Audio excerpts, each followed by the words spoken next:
حقق من الدين يوم الغدير حيدر الكرار صار أميري يوم الغدير علي صار أميري علي صار أميري علي يوم الغدير قال إله الكون في الآي المبين علي اليوم أكملت لكم يا ناس ديني علي قال إله الكون في الآي المبين علي اليوم أكملت لكم يا ناس ديني علي حق اليقين. بسم الله الرحمن الرحيم. الحمد لله رب العالمين، والصلاة والسلام على أشرف الأنبياء والمرسلين محمد وآله الطيبين الطاهرين. Brothers and sisters, Assalamu alaikum wa rahmatullahi wa barakatuh. In the previous discussion, we discussed the importance of al-Ghadeer and why we celebrate this auspicious occasion. And we mentioned a few reasons why: that it celebrates the last legacy of the Prophet, it celebrates the difference, and it marks the biggest difference between the Shia school of thought and other schools of thought. We mentioned that the Prophet ﷺ chose Ali ibn Abi Talib as an imam after him for a reason, for many reasons.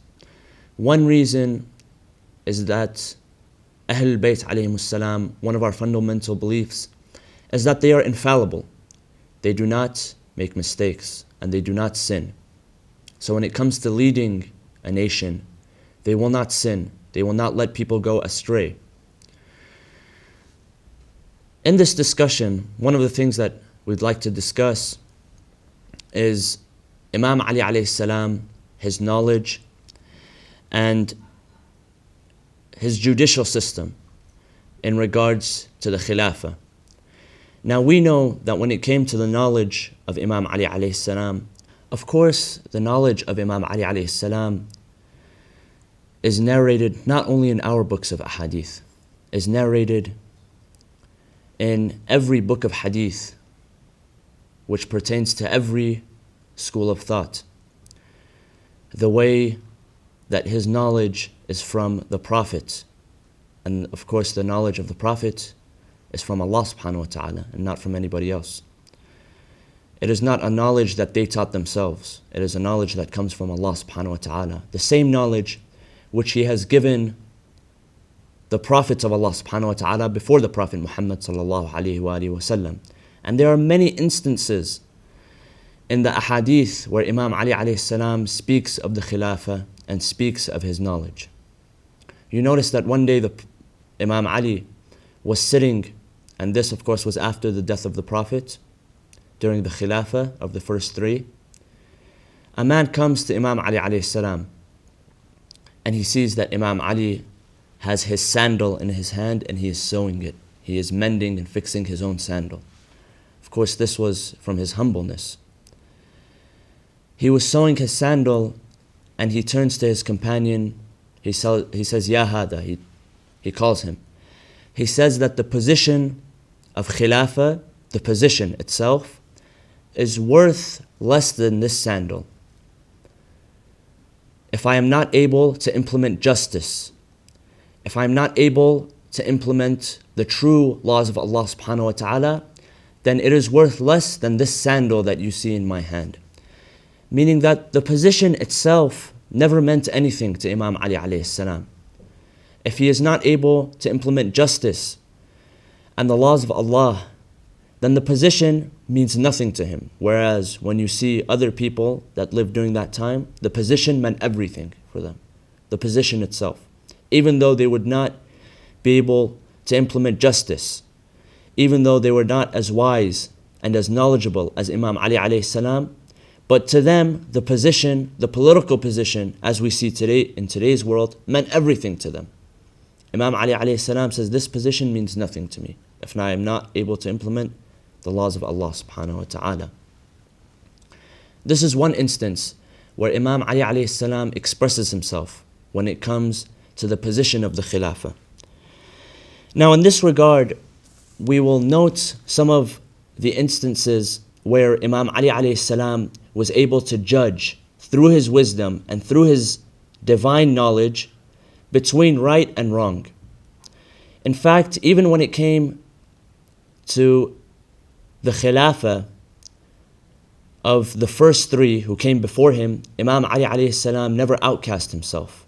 He was always in the masjid. He was always implementing the rules and laws of Allah subhanahu wa ta'ala.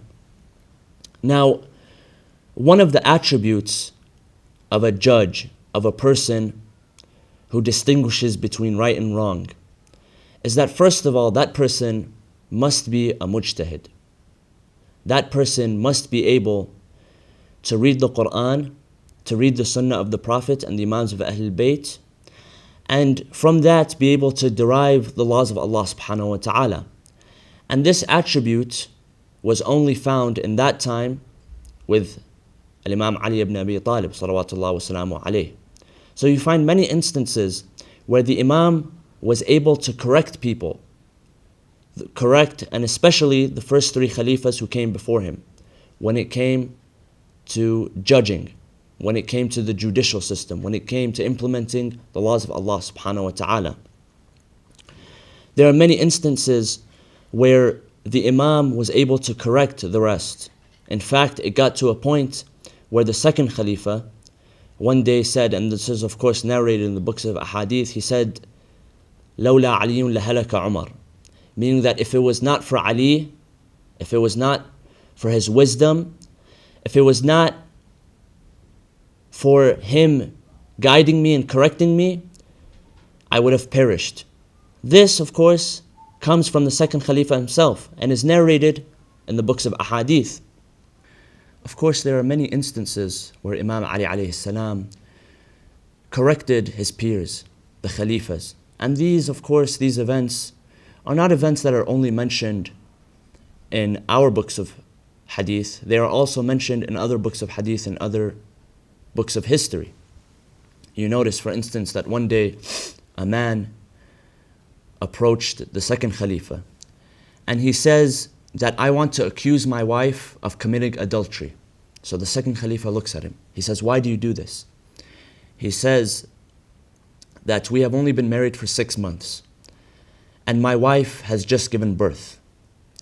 He says, what does this mean? He says, it is impossible for her to be pregnant 6 months, meaning that before our marriage she must have had illegal relationships with another man so that she is pregnant now. She had just given birth.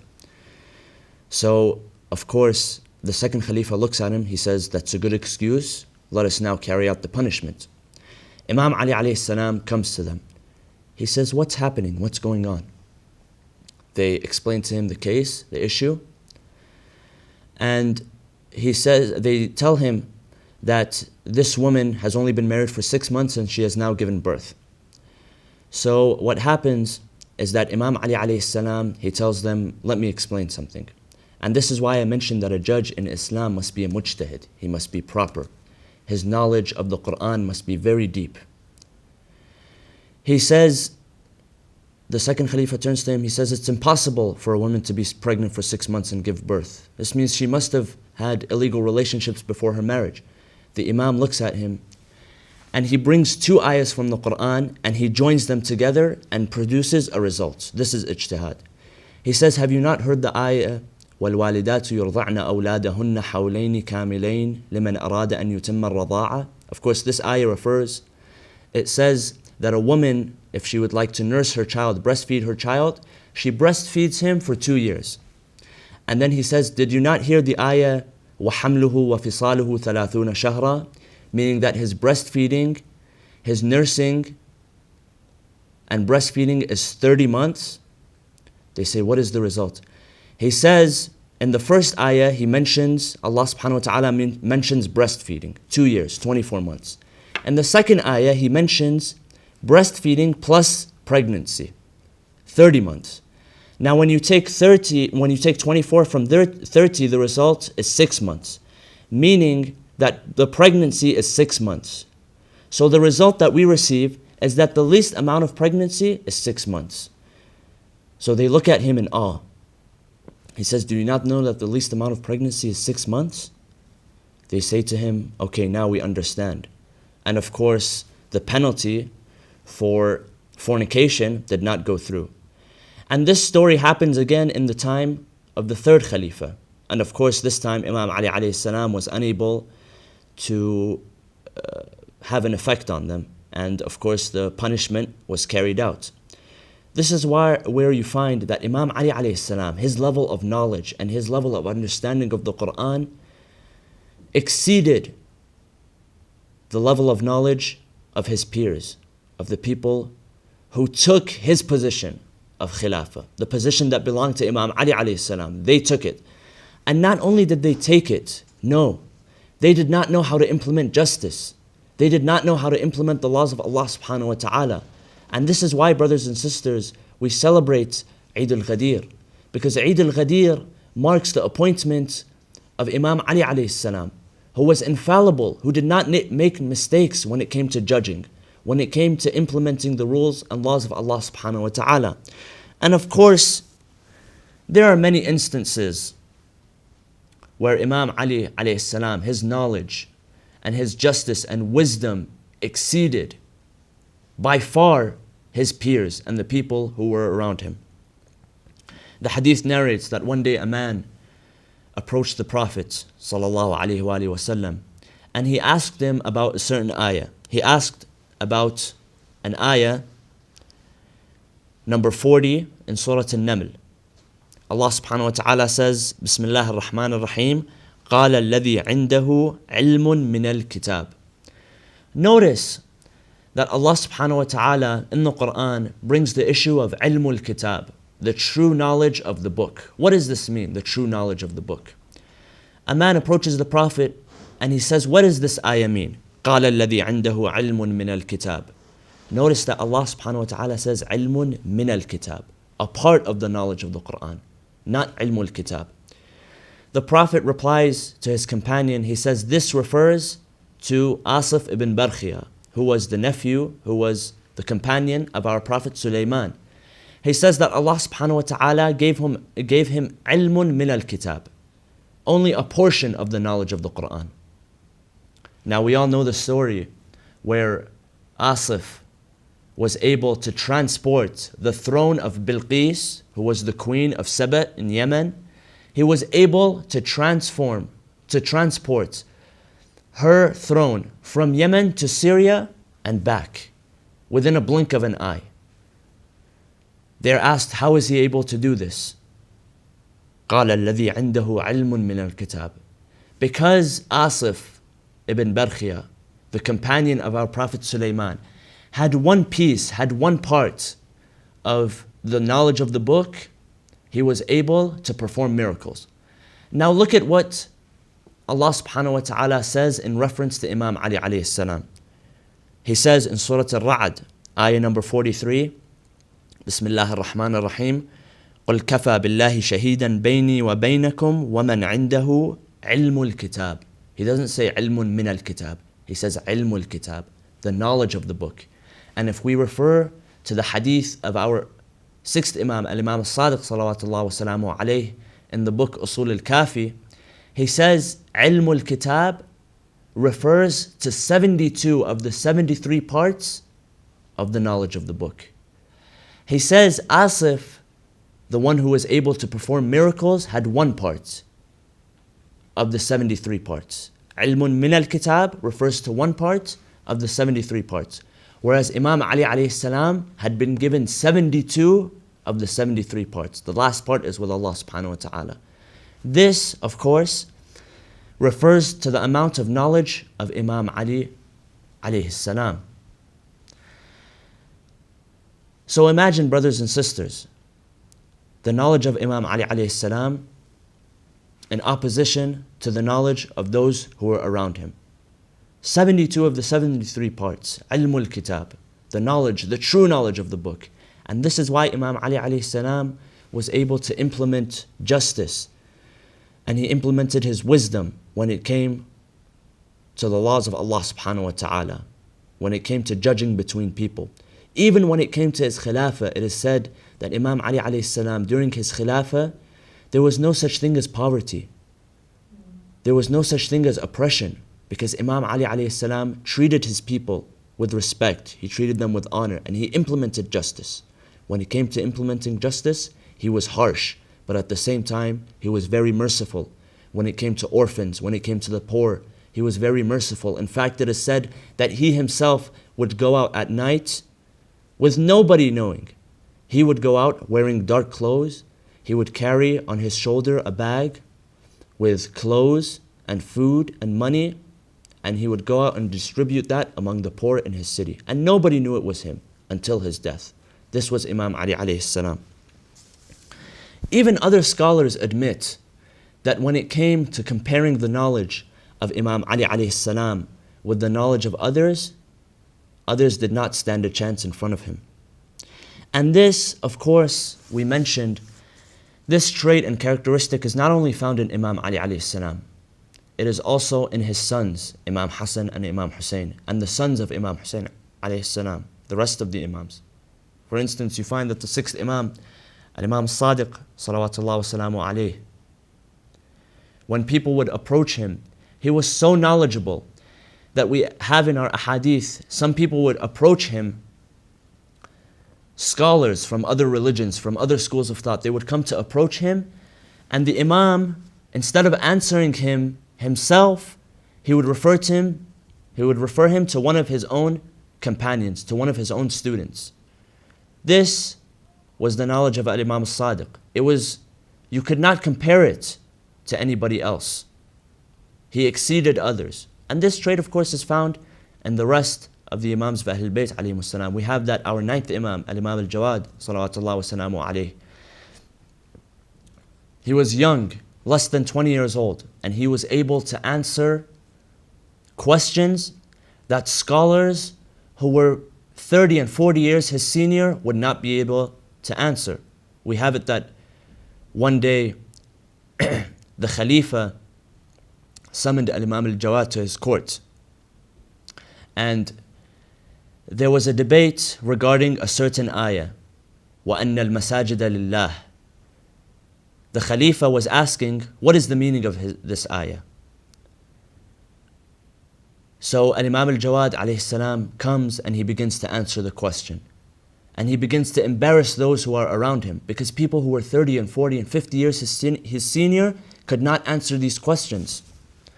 When Al-Imam Al-Jawad was able to do so, at a mere age of 17 or 19, according to most narrations, he was able to answer questions that others were not able to answer.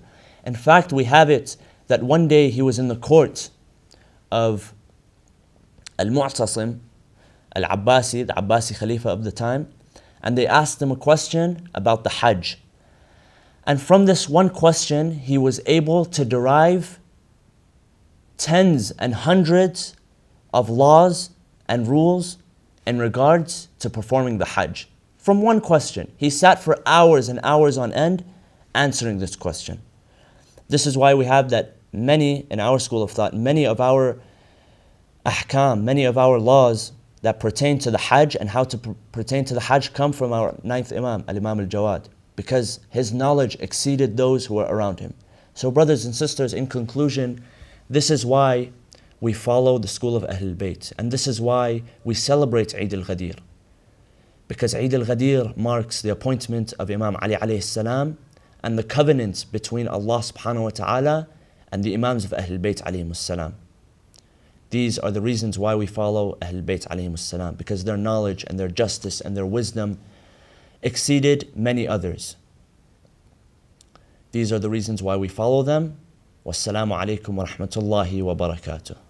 قد أكمل الدين يوم الغدير حيدر الكرار صار أميري يوم الغدير علي صار أميري علي صار أميري علي يوم الغدير قال إله الكون في الآي المبين علي اليوم أكملت لكم يا ناس ديني علي قال إله الكون في الآي المبين علي اليوم أكملت لكم يا ناس ديني علي حق